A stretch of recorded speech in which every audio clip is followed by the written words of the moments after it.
प्राचीन भारत के इतिहास में वो कौन सी एक खोज थी जिसने समाज, राजनीति और यहाँ तक कि लोगों की सोच को भी हमेशा हमेशा के लिए बदल दिया? आज हम इसी एक सवाल का जवाब ढूंढेंगे। जी हाँ, हम बात कर रहे हैं वैदिक युग की, एक ऐसा दौर जिसने भारतीय उपमहाद्वीप की नींव रखी। तो चलिए इस दिलचस्प समय की परतों को एक एक करके खोलते हैं। तो इस कहानी की शुरुआत होती है आर्यों के आगमन से। ये वो लोग थे जिन्होंने इस पूरे युग को, इस पूरे एरा को डिफाइन किया। लेकिन सवाल ये है कि आखिर ये लोग थे कौन और आए कहाँ से थे? देखिए, माना जाता है कि आर्य मूल रूप से दक्षिणी रूस और मध्य एशिया के स्टेपीज यानी घास के मैदानों के रहने वाले थे। उनकी लाइफस्टाइल कैसी थी? वे मुख्य रूप से पशुपालक थे, मतलब मवेशी ही उनकी दौलत थी। जो चीज उन्हें दूसरों से अलग करती थी वो थे घोड़ों से चलने वाले रथ। ये उनकी सबसे बड़ी टेक्नोलॉजिकल एडवांसमेंट थी। और उनकी भाषा, वो एक इंडो यूरोपियन भाषा बोलते थे जिससे आगे चलकर संस्कृत निकली। उनका समाज कबीलों में बटा था जिन्हें जन कहा जाता था। अब इनकी ये जो यात्रा थी माँ, वो भी बड़ी दिलचस्प है। ये अपने घर यानी स्टेपीज से निकलकर मध्य एशिया पहुंचे, फिर ईरान में भी रहे। इसका सबूत हमें ईरानी ग्रंथ अवेस्ता और हमारे ऋग्वेद में मिलने वाली समानताओं से मिलता है। और फिर लगभग 1500 ईसा पूर्व के आसपास इन्होंने उत्तर पश्चिम भारत में कदम रखा। एक बात यहाँ पर ध्यान रखने वाली है, ये कोई एक झटके में हुआ हमला नहीं था, बल्कि ये एक लंबा प्रोसेस था जो कई सालों तक कई लहरों में चलता रहा। तो जब आर्य भारत में आए, उस शुरुआती दौर को हम कहते हैं ऋग्वैदिक काल।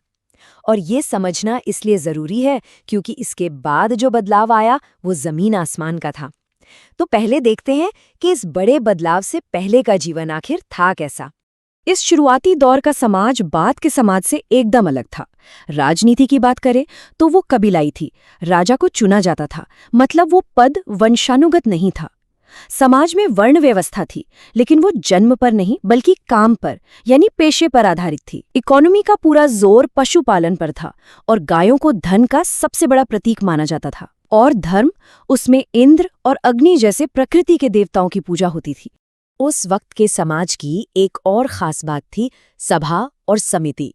ये उस समय की असेंबली की तरह थी जहां बड़े बड़े फैसले लिए जाते थे। और आपको जानकर हैरानी होगी कि इन सभाओं में महिलाएं भी हिस्सा लेती थी। इस बात को याद रखिएगा क्योंकि बाद में ये सब कुछ बदलने वाला था। और फिर आया वो टर्निंग पॉइंट, इतिहास का वो मोड़ जिसने सब कुछ बदल दिया। एक ऐसी टेक्नोलॉजिकल खोज जिसने ऋग्वैदिक काल और उत्तर वैदिक काल के बीच एक लकीर खींच दी। ये तारीख, इसे अच्छी तरह से याद कर लीजिए, 1000 BCE। ये इतिहास की वो विभाजक रेखा है, वो डिवाइडिंग लाइन है जब लोहे की खोज ने भारतीय उपमहाद्वीप में एक क्रांति की शुरुआत की। क्या आप सोच सकते हैं कि सिर्फ एक मेटल, सिर्फ एक धातु में इतनी ताकत हो सकती है? लोहे के ज्ञान ने इकोनॉमी, समाज, राजनीति, हर चीज को हमेशा के लिए बदल दिया। ये कोई छोटा मोटा चेंज नहीं था, ये एक रेवोल्यूशन था, एक लौह क्रांति। तो ये हुआ कैसे? चलिए इसे स्टेप बाय स्टेप समझते हैं। सबसे पहले लोहा मिला, फिर उससे बने मजबूत औजार जैसे कुल्हाड़ी और हल। इन कुल्हाड़ियों से गंगा के घने जंगलों को साफ करना आसान हो गया और लोहे के हल से जमीन की गहरी जुताई होने लगी। इसका नतीजा क्या हुआ? खेती में बम्पर पैदावार, जिसे हम कहते हैं एग्रीकल्चरल सरप्लस।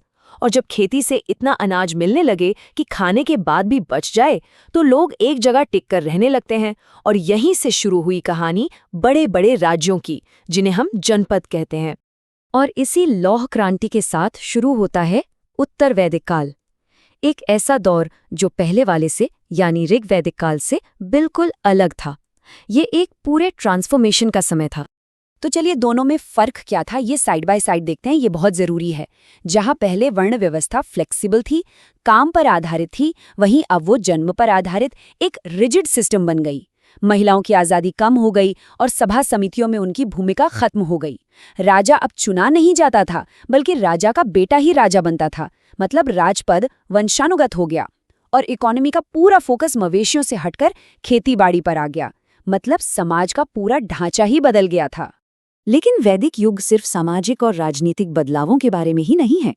इस युग ने हमें ज्ञान और साहित्य का एक ऐसा खजाना दिया है जो आज भी हमारे लिए बहुत मायने रखता है। जैसा कि नाम से ही जाहिर है, इस पूरे काल की नींव है वेद, ऋग्वेद, सामवेद, यजुर्वेद और अथर्ववेद। और ये सिर्फ पूजा पाठ की किताबें नहीं हैं, ये उस दौर के समाज, उनकी सोच, उनकी फिलॉसफी, उनकी पूरी लाइफस्टाइल का आईना है।